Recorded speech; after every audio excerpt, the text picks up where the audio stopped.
everyone, welcome back to my channel Dr. Shivani's Dream Life. I'm Dr. Shivani Singh and I'm a dental surgeon, and today I'm going to tell you about dental caries, or simply we can say that dental cavities, tooth cavities or tooth caries. मतलब दांतों में कीड़े कैसे लगते हैं और ये क्या होते हैं और इससे कैसे बचा जा सकता है. What are the prevention we needed to cure dental caries?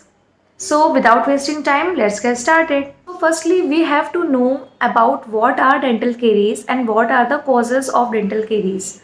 So we have to know that कि जब हम खाना खाते हैं और हमारे मुंह में खाना खाने के बाद जो खाना और जो some particles of food are leftovers हमारे मुंह में जो रह जाते हैं, उसमें जो हमारे दांत और हमारे मुंह में जो बैक्टीरिया प्रेजेंट हैं वो उसको ब्रेक करते हैं और जिससे एसिड प्रोड्यूस होता है. और जो दांतों में जो एसिड प्रोड्यूस हो रहा है वो हमारे जो दांत की जो इनेमल सरफेस है, जो टॉप मोस्ट लेयर है हमारे दांत की, वो उसको वीक करती है. और वीक करके हमारे दांत जो हैं वो लूज होने लगते हैं और दांतों में जगह बनने लगती है, जिससे हम बार बार जब भी खाना खाते हैं और वहाँ पे पार्टिकल्स फंसने लगते हैं और वो निकल नहीं पाते हैं वो स्पेस की वजह से, और धीमे धीमे करके ये एक कैविटीज और केरीज का रूप ले लेती है, जिसको हम लोग बोलते हैं डेंटल केरीज और dental cavities. So in medical term when we eat food, there are some leftover foods remain in our teeth. So when the bacteria present in our mouth breaks that food and produces acid, and that acid attacks the enamel surface of our tooth, the topmost surface of our tooth, then the tooth present are started to loosen or weak. Then they are the first stage of occurring dental caries. So dental caries कहाँ होती हैं, मतलब दांतों में कौन से ऐसे area हैं जहाँ पे सबसे ज़्यादा दांतों में कीड़े लगने के चांसेस होते हैं. तो टिपिकली दो ऐसे मोस्ट एरियाज होते हैं दांतों में हमारे जहाँ पे दांतों में कीड़े लगने का सबसे ज़्यादा चांसेस होते हैं. तो पहला होता है ऑक्लूजल केरीज, जिसको हम लोग बोलते हैं ऑक्लूजल सरफेस पे कीड़े लगना. जो हमारे दांत की सबसे टॉप मोस्ट लेयर है, हमारा ऊपर का जो दांत का सरफेस होता है जहाँ पे हम खाना खा के चबाते हैं दांतों पे, तो वहाँ पे जब दांतों में आप बार बार खाना खा रहे हो और वो एरिया साफ नहीं हो पा रहा है और खाना बच जा रहा है, तो उस एरिया में जब सफाई ना होने की वजह से दांतों में गंदगी बढ़ रही है, तो वहाँ पे कीड़े लगते हैं. दूसरा एरिया होता है हमारा इंटरप्रॉक्सिमल एरिया, मतलब जहाँ पे हम लोग की इंटरडेंटल केरीज होती हैं और इंटरप्रॉक्सिमल केरीज होती हैं.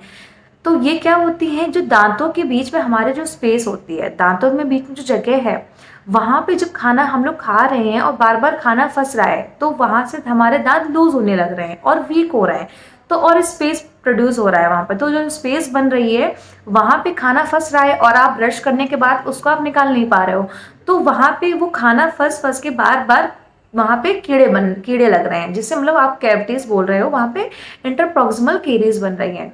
तो ये दो मेन सरफेस ऐसी होती हैं जहाँ पे मतलब मोस्ट ऑफ द चांसेस दांतों में कीड़े आपके वहीं लगते हैं.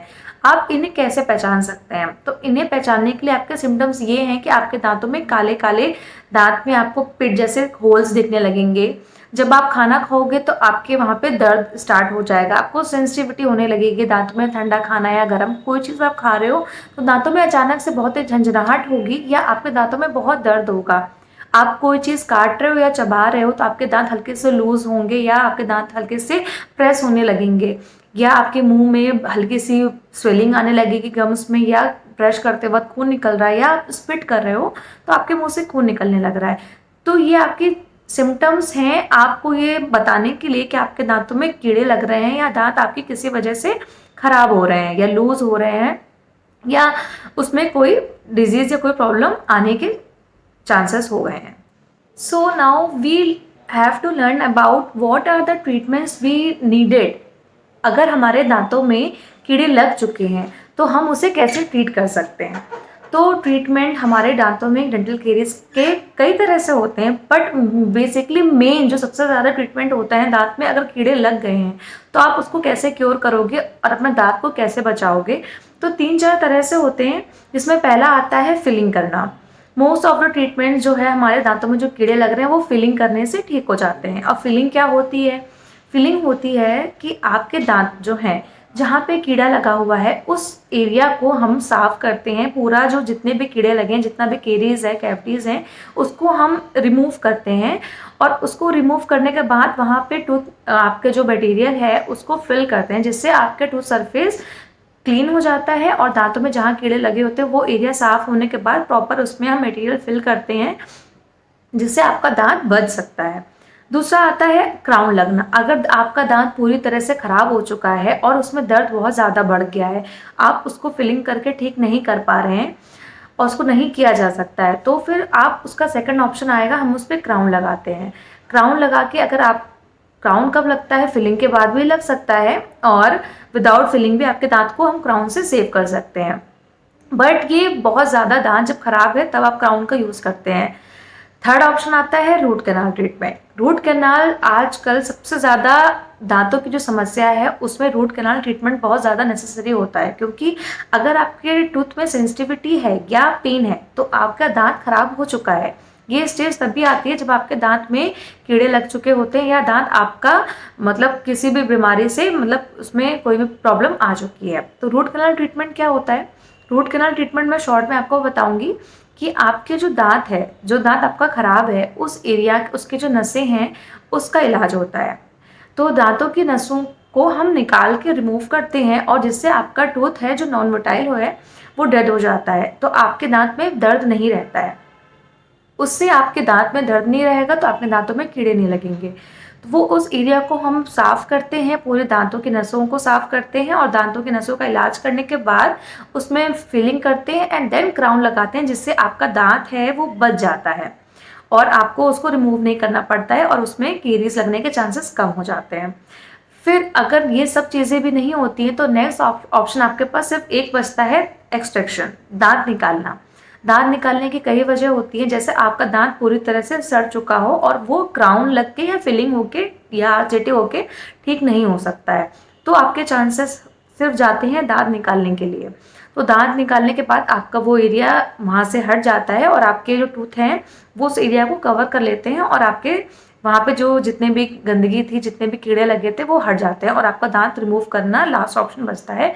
ये 4 आपके 3-4 ऐसे मेन आपके ट्रीटमेंट ज़रूरी होते हैं। अगर आपके दांतों में केरीज लगी है तो फिलिंग ज़रूरी होती है, और अगर आपके दांत में सब कुछ प्रॉपर ट्रीटमेंट होने के बाद भी आपका दांत नहीं बच सकता है तो लास्ट ऑप्शन आपके पास एक्सट्रैक्शन रहता है। हमने अभी बात करी है कि दांतों के कीड़े कैसे लगते हैं और ये कैसे मतलब दांतों में आपके बन जाते हैं और इसका ट्रीट करने का क्या हमारे पास मतलब उपाय है, इसको हम लोग कैसे ट्रीट कर सकते हैं, क्या क्या हमारे पास प्रोसीजर्स होते हैं इसको ठीक करने के लिए। अब हम बात करेंगे what are the preventions we needed और वी रिक्वायर्ड, कि हमारे दांतों में जो कीड़े हैं, जो लगते हैं कीड़े, वो ना लगे, और अगर लग चुके हैं या लगने वाले हैं तो उसको हम लोग कैसे प्रिवेंट करें या कैसे क्योर करें कि हमें आगे स्टेज में वो ना बढ़े और वो प्रॉपर स्मॉल ट्रीटमेंट से ठीक हो सके। तो सबसे पहला हम प्रिवेंशन ले सकते हैं कि ब्रशिंग ट्वाइस अ डेली। हमें दिन में 2 बार ब्रश करना बहुत ज़रूरी है और ब्रश हमें प्रॉपर जो टेक्निक है ब्रशिंग टेक्निक उसके हिसाब से करना चाहिए, और कितने टाइम है, कितना टाइम आपको यूज़ होता है, आप उसके हिसाब से प्रॉपर ब्रशिंग टेक्निक यूज़ करके हमें ब्रश करना बहुत ज़रूरी है। सुबह और रात में ब्रश करना बहुत ज़रूरी है। और ब्रश करने के बाद आप don't forget to dental floss and using mouthwash. ये 3 चीज़ें दांतों में बहुत ज़रूरी हैं। जैसे आपका डेली रूटीन होता है वैसे ओरल डेंटल रूटीन भी डेली बहुत ज़रूरी होता है। Brushing your teeth and dental flossing and mouth wash, ये 3 चीज़ें बहुत ज़्यादा ज़रूरी होती हैं, जिससे आपके मुंह की जो ओरल हाइजीन है वो मेंटेन रहती है और आगे आपकी कोई भी बीमारी या कोई भी प्रॉब्लम होने से आप अपने आप को क्योर कर सकते हो।